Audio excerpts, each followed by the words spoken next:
Il est 19h04. Demain, la justice algérienne se prononcera sur le sort de Boualem Sansal.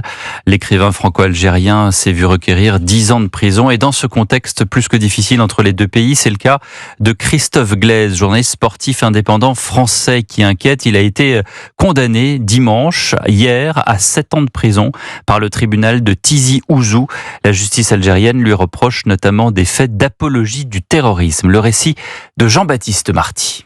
Tout part d'un reportage sur le football en Kabylie commencé il y a 10 ans, en 2015. Christophe Glaise s'intéresse au club local, la jeunesse sportive de Kabylie. Il contacte donc le responsable du club, qui est aussi le chef du mouvement pour l'autodétermination de la Kabylie. Mais problème, ce mouvement est classé comme organisation terroriste quelques années plus tard, en 2021, ce qui n'empêche pas le journaliste français de poursuivre son reportage et il se rend en Algérie l'année dernière. C'est là qu'il est interpellé, placé sous contrôle judiciaire pendant 13 mois. Il vient donc d'être condamné pour apologie du terrorisme, mais aussi pour possession de publications dans un but de propagande nuisant à l'intérêt national.